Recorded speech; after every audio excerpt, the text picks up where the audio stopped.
Hello everyone! Yes, as you can read by the title, I'm aiming to rewrite the story of Sonic Superstars. This is more of a fun way to get constructive feedback on the story of this game. Also, this isn't me trying to come off egotistical and say I'm a better writer, but just wanted to express how I would have told the story while again, giving my critical thoughts on what I felt like that held the story back. At the end of the day, my goal is to improve on the elements that were present in the original story while adding some elements on my own to make what I believe can make the narrative of this game stronger.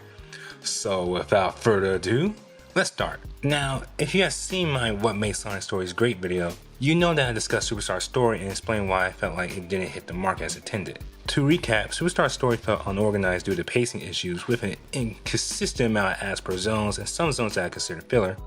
Good levels in their own right, but don't do much for the story unfortunately, and a lack of a strong identity by the game's lore that can make us feel immersive to it. It's sad because I really like what Superstars was offering in terms of story with a new island for us to explore, Fang coming back as a secondary antagonist after decades of not appearing in the mainline game, a new character with Trip, and dragons. The potential was there, but I just think it was squandered. So before I actually rewrite the story, let's restructure the game a little bit. Number 1.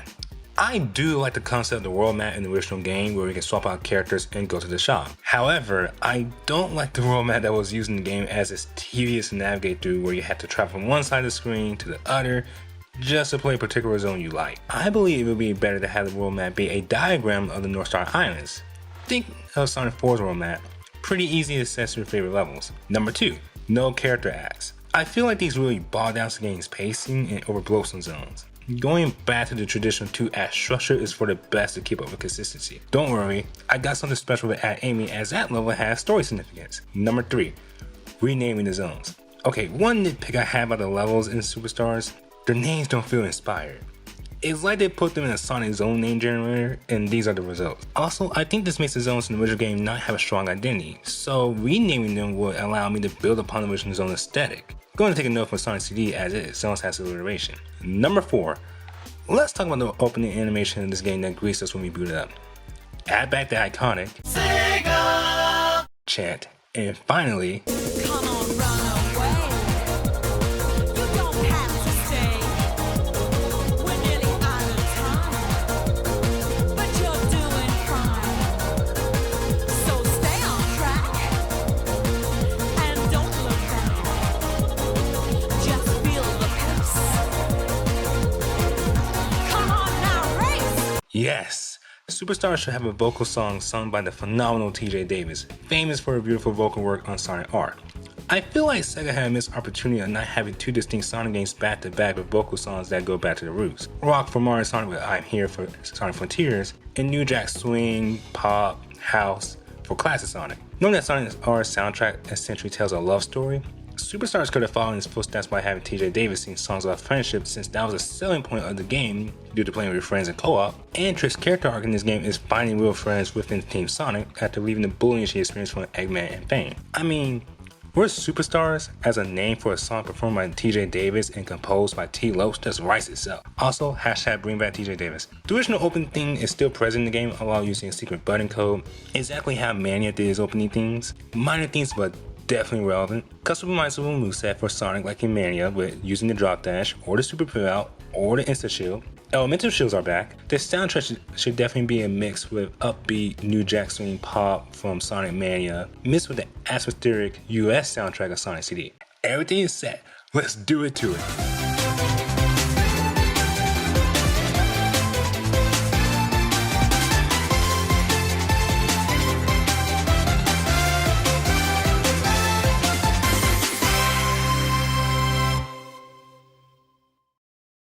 Now, we open the game with an animated cutscene of Team Sonic on a tornado chasing a group of egg robots who have stolen the Master Emerald.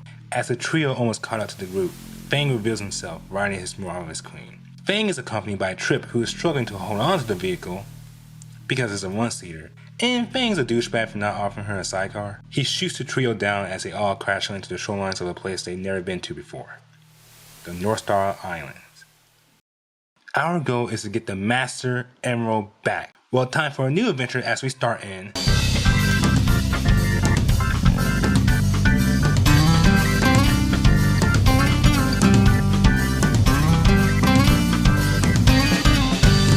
Cascade Coast Zone, our introductory level of the game. It's essentially Green Hill with waterfalls. Before we got Water Green Hill chronologically speaking, pretty much what the original zone in Superstars was already doing. One thing from the opening that I didn't mention is that it takes place during a rainstorm, which carries over to Act 1 of the zone with gray clouds. But by the halfway point of the act, it stops raining with the sun coming out. During this act, you will see Fang carrying big animals in the background. Act 1 ends as it did in the original game with the Mosasaurus mini-boss. As you transition to Act 2, it has more rainbow imagery since it stopped raining in the previous act. Act 2 ends just like the original game with us fighting Eggman. After that, stage transitions are back as Eggman retreats into a jungle with the heroes chasing him.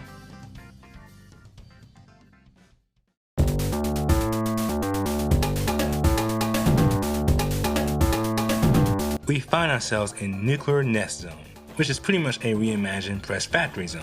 No artistic differences other than we get to see Eggman's new flying battleship in the background, the Egg Eagle. It's resting like it's in a bird nest, hence the name of the zone. We see big animals that Fang has kidnapped in castles being taken over to the ship. Don't know what it's for or what it wants with the Massive Emerald, but just like our goal of preventing the Death Egg from lifting off back in Launch Space Zone, we can't let this new flying fortress get airborne. Act 1 plays just how it did in the original and ends with a Fang mini-boss fight, akin to the first fight with him from the Fang remake of Triple Trouble.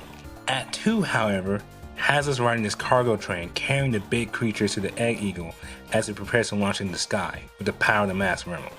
Think of Sunset Park Act 3. The end of the act has us riding the rocket from the original game and landing on the deck of the Egg Eagle as we face this boss from the original game. The stage transition has us being blown off the flying fortress because it used the Massive Emerald to fire a huge laser beam at us, making a skydive to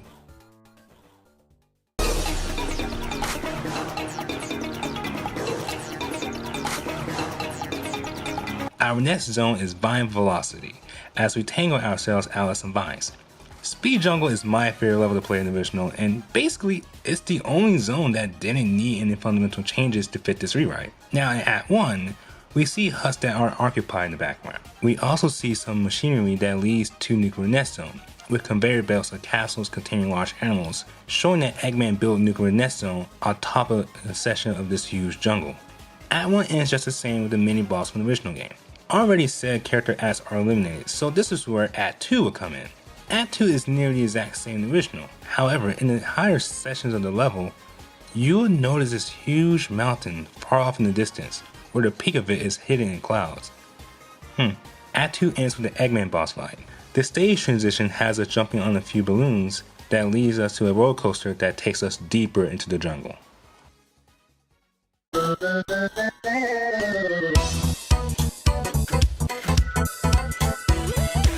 Our next zone is Frantic Fair. See, in the original game, we had Pinball Carnival, but to me, it's just so generic for Act 1. It's basically Carnival Night again, in my honest opinion. Act 2 has more of a horror theme to it, and I wish the whole zone was based around that. So, this is a horror themed amusement park built by Eggman, because he likes amusement parks, in the same jungle as the previous two zones. The gimmicks from the original game are still present, but the aesthetic goes full on horror. Act 1 is outside as we travel closer to the Eggman statue in the middle of the park, and ends with the mini-boss from the original game.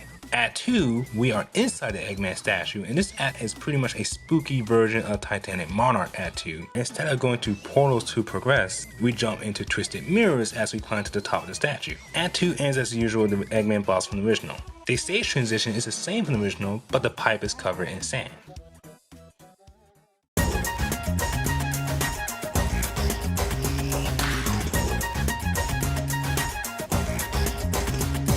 We find ourselves in Discarded Desert Zone. In the original, this was Sand Sanctuary, but I wanted it to be a full-fledged 2-act zone in this rewrite. In Act 1, we are completely underground, and it's essentially an easier send-off of Zone Act 2. No ghosts here. Oh, that area Eggman was in the cartoon where he found that mural? You actually travel through it in-game in this act, momentarily, alongside a Stonehenge that was meant for something. The mini-boss in this rewrite is Fang again. Pretty much an official version of the second fight against him in Metal Jungleria Zone in the 16-bit Fang remake of Sonic Triple Trouble, where he tries to drill you into the sand. The fight ends with Fang getting into quicksand, with Trip trying to get him out of it despite Fang's bullying. Act 2 has us overground and see the sun has completely set and the moon is rising. By the end of Act 2, it is nighttime and you see countless stars in the sky. Deserts at nighttime is an underrated aesthetic.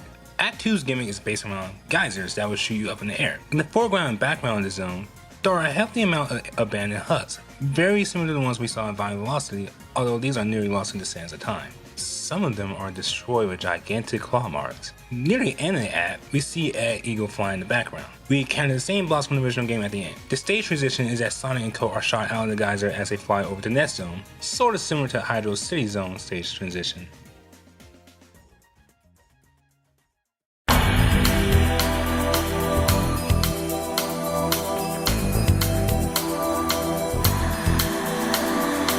We find ourselves in Ravine's Ruin Zone. The original zone, Lagoon City, is a discount Hydro City. Am I the only one that feels that way? I feel like improving on the aesthetic where it takes place in Ravine and taking some notes from fan recreations of Dubious Deaths from Sonic CD could make it stand out a bit. The water slides from Lagoon City are left intact though. Now, this is important. I cut out Amy, which actually has significant plot details with Trip's character arc, so how would it fit in this rewrite? Well, this is actually how it can work out. See, Act 1 ends like how it does in the original, but before we transition to Act 2, we get that cutscene of Fang and Trip who are trying to set a trap. When Trip tries to help, Fang just punches her into a river where she desperately struggles to swim amongst the current that pushes her away. Act 2 has more vegetation, sort of like Act Amy, as we chase Trip. Now, if you were playing as Sonic, Tails, or Knuckles, they wouldn't be the ones to rescue her. It still will be Amy. See, Superstars has this attention to detail where you can see other characters in the background of a level. This is true to the rewrite. You will see Amy carrying Trip in the background near the end of the level if you're not playing as her. If you were playing as Amy, you will rescue Trip and carry her to the last checkpoint of the level, which is on ground. We get a quick in-game cutscene of Amy giving Trip an apple, just like in the original. That's how we can salvage at Amy and Trip's character arc from the original, despite not having character asks anymore. Also, I don't want to take that moment away from Amy. Moving on, Act 2 still ends with the Eggman boss fight as before. The stage transition now has the Egg Eagle flying over us with Eggman trying to bomb the section of ruins we're in with the power of the Master Emerald, just what he tried to do back on Angel Island. Fang has also kidnapped Trip just to harass and bully her even more. We race to the highest structure in Ravine Ruins and finally catch a ride on the Egg Eagle.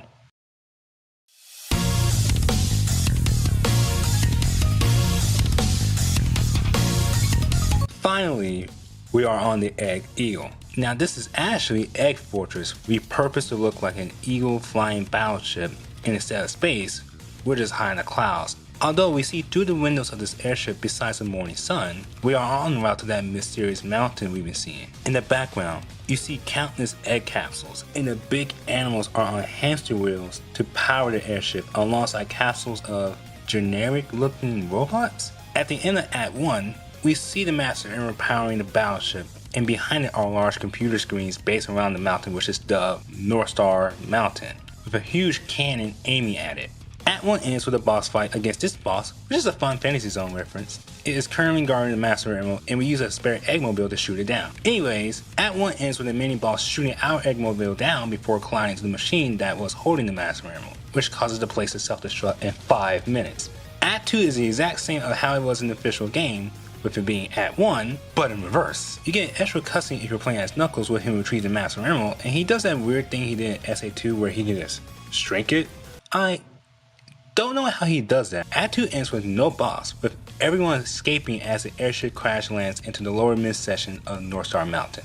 It's a good thing to note that all the animals, especially the big animals that were powering the Egg Eagle, escape as well, and are free from Eggman's clutches.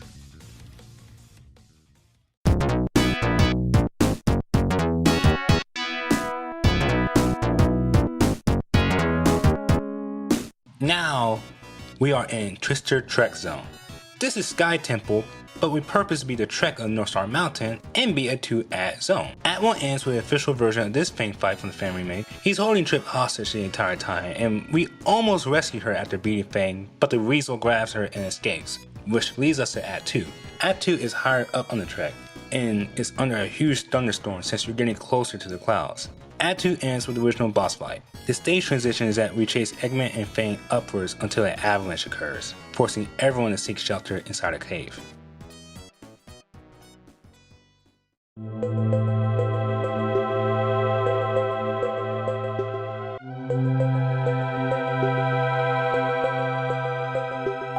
We are now in Hell Heights Zone. This is Frozen Base reimagined for this rewrite. Act 1 is set entirely inside a cave. You will notice even bigger claw marks and some carvings on the wall that depicts what seems to be one gigantic colossal beast with wings. Act 1 ends with the same mini boss from the original. Act 2 has us outside with trees covered in snow, like a winter wonderland. We are so high up in the sky that all the zones we travel to are in the background. It's a good point to bring up the music for this act, and this level needs something akin to Stickerbush Symphony from Donkey Kong Country 2. From the shorelines to the jungle, the vast desert, ruins filled with water, and now climbing this huge mountain to where we're practically in a tranquil winter wonderland near the top really lets us reflect on how much we travel in this adventure. And then music has to do its job to immerse us. This act ends with a cyber station boss fight with our OC, which back on Ed Eagle, you can see in the background the castle alongside other robots. Cyber station is cut from the story mode, but is exclusive to the competition mode of this game. After that fight, we are near those clouds. We are near the top. We're almost at the top of this mountain. And it's the final zone of our rewrite. It's a one epic level of us climbing this snowy mountain that has us wondering what lies on top of this geographical structure since our adventure started, and what Eggman wants with it. All we need to do is climb this mountain.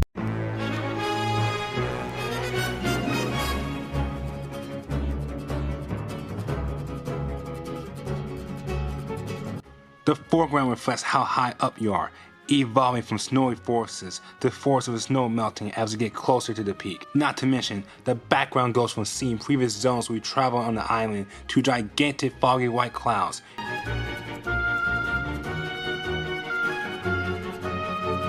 And finally, once we reach the very peak of this mountain, once we get higher than those clouds, a nice starry sky that is very thorough. That's why it's called the Northstar Mountain, as reaching the top is like you're touching the northern stars. At the top of this mountain, there's a huge sealed gate. Question is, why is it here? Another question, how do we open it? What should we do?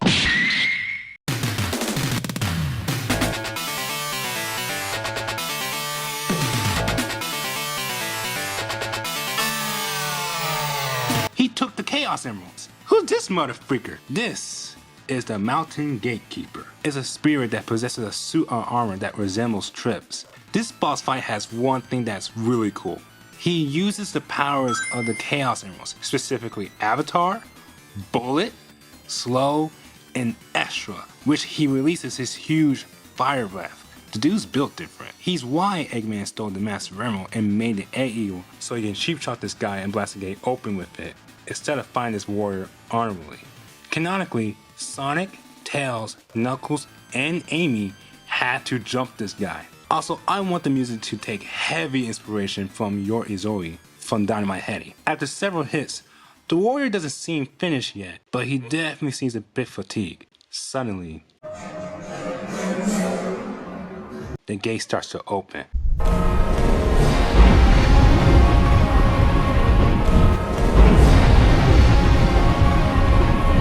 The entire summit starts to shake violently. The gatekeeper forgets about the fight and tries to close the gate with his powers. Even Knuckles tries to help close the gate physically. They almost shut the gate. They can almost do it. But Eggman shoots the tired warrior and rushes inside a now open gate with Fang following him, still holding Trip hostage. All we can do is follow the villains inside.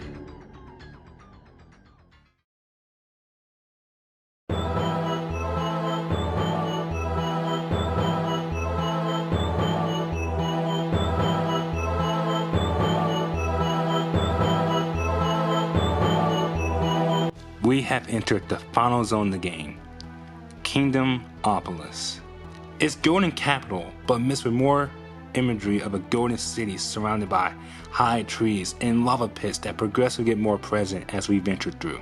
I decided to repurpose golden capital to Kingdomopolis as the final zone of the game because aesthetically it is different from all the other classic Sonic games. The final zone being a mechanical technology base built by Eggman, while cool, is expected by this point. Yeah, this theme gets explored more with each succeeding classic game, especially in terms of storytelling with the death bag in Sonic 3, but if it gets to a point where the level trope is being used simply because it's historically been the final zone in a Sonic game, then it just comes off cliche. It's why Egg Fortress in the official game didn't feel like a great final level, because it feels tacked on to fit that quota rather than be something unique. An ancient golden city filled with treasure that can only be accessed via a transdimensional gate located on the peak of a giant mountain as the final level? That's more interesting and very different from what we used to, and it fits the more mystical theming of this rewrite. Plus, it's cool that the concept art of Sonic 1 gets to be used as the final level of a new game. In Act 1, we see this huge abandoned castle at the back of the city, and Fang's still holding Trip hostage. We need to stop this constant bullying.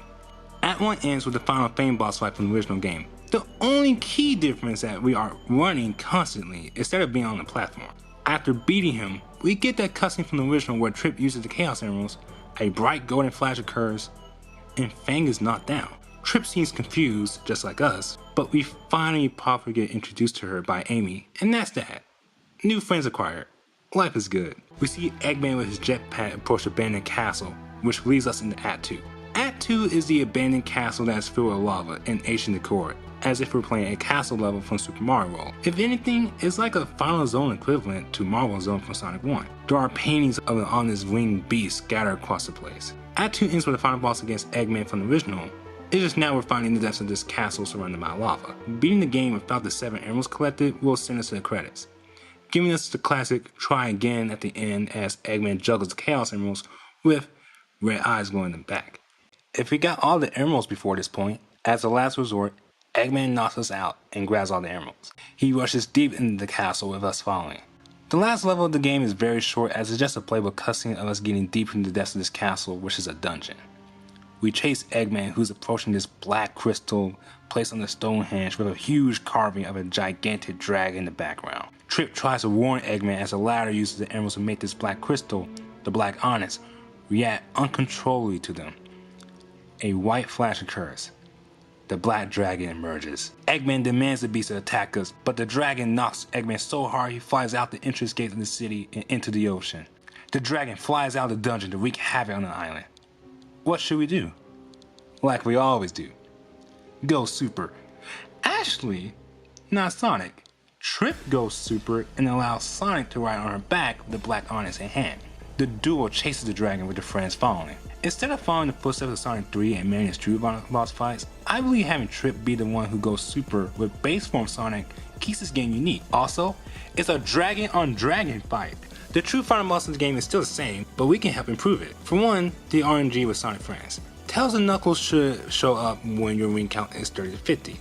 Amy should show up if your ring count is 10 to 20 rings, and she's exclusive to the second phase. Finally, when it's time to do those QTEs, the camera should telegraph that Sonic and Trip are heading towards the dragon like a small cutscene in between gameplay. After that, the rewrite ends just like the original. Trip seals the black dragon into Black Onyx as everyone celebrates. The only extension is that we have our heroes leaving the island on the tornado. The ending music is a standard medley of all the zones. That's it. We're done with the rewrite. Or are we? After the credits, we get a cutscene of Fang rising from debris. We still got another story to go through. Trip's story is a hard mode of game similar to Knuckles, where the level design and gimmicks are based around her abilities. Don't worry, the level design isn't full of BS, enemy placement, and hazards like the official game. Trip's story is pretty much Knuckles' story in Sonic 3, where she deals with cleanup on the island in the epilogue of the game. For this story, I would just point out the difference in aesthetics of the zones and difference in specific acts and bosses. Now, after Sonic and Cole leave, Trip realizes she has to take the Black Onyx back to Kingdomopolis, so that's her goal in the story. Her adventure begins in Cascade Coast, and both acts take place during the evening time. The mini-boss is the same, but Act 2 has the Egg Robo in Eggman's place. Nuclear Nest Zone. This zone is still the same in Act 1, albeit we fight the original mini-boss from the game instead. However, Act 2 is the one we got from the official game, where Trip has to press switches to prevent the factory from blowing up with her inside it. The zone ends as the base blows up still, with the shockwave sending Trip to the next location. Vine Velocity takes place during nighttime, and those husks we see in the background of the zone, we see that Trip isn't the only sun gazer lizard, as we now see more species occupying those husks now. This was something that was revealed in the IDW Knuckles Anniversary comic, where Trip is not the last of her kind. In that comic, Trip explains that her race hid away when Eggman was attacking the island. So in our rewrite, the sun gazer lizard come out of hiding during Trip's story. Act 2 is completely different, as now Trip gets asked Sonic repurposed for her instead. Trip pretty much has escaped from Fang trying to kill her in the forest. This act is more difficult than Act 2 in the main story, so since Trip's story is meant to be more difficult and establish Fang on trying to defeat Trip, it's best that Act Sonic gets repurposed for her here. We get to Friendship Fair Zone. It is more spooky this time around because it's midnight. Other than that, the zone is practically the same and gets destroyed after completing it. In Discarded Desert Zone, the mini-boss this time is that snake we see in the YouTube cartoon where it has a mind control helmet on it. I imagine the fight being similar to the final boss fight from the Super Nintendo Aladdin game, where it spits balls of venom as Trip tries to balance herself on the snake's body and attack the helmet. Once the boss is over, we see Trip reassuring the snake that it's free now. I want to show Trip caring for animals in the story. Act 2 takes place during a sunrise, and like the official game, we see the snake's body as being part of the level design in Trip's Act 2, just to show off the snake's gratitude. Act 2 ends with the same boss fight from the main story. In Ravine Ruin Zone, Act 1 is the same in the main story. Act 2 of Trip's story is Act 2 from the official version of the game, where Trip goes deeper underwater where she finds herself in a cave that has remains of Sungazer armor burying treasure. The context is that a long time ago, the warriors of Trip's tribe were traveling through Ravine Ruins, but it was a costly event as not only the zone is inhabitable for Sungazer lizards due to them not being suitable for water, they were ambushed by the Black Dragon when carrying the Black Onyx. The lone survivor of the tribe is the Gatekeeper. Act 2 ends with a new Fang boss fight, which is similar to the first phase of the Hydro City boss fight from Sonic Mania, where he chases you underwater. The only difference is that Fang can charge into you momentarily, so watch out for that. Just like the fight from Mania, just lead him to the bone set on the water.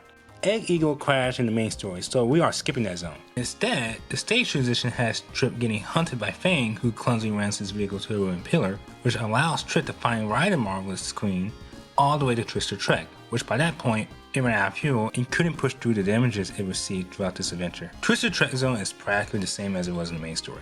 In Hell Heist Zone, something seems off. The ice is melting, especially in Act 2. Other than repurposing Golden Capital's mini-boss for Act 1, the zone is still the same. However, the stage transition has Trip falling off to the other side of the mountain due to her being startled by lava flowing. Now Trip is on the top of the neighboring mountain range behind the Northstar mountain. In the background we see lava slowly flowing down the mountain. That's not good. Fang appears for the final boss and wants to take the Black Onyx for himself so he can sell it for a profit. The final boss is the exact same in the original game, it's just the setting is that we are fighting on top of a nearby mountain. After the defeat of Fang, Trip returns to Black Onyx in Kingdomopolis.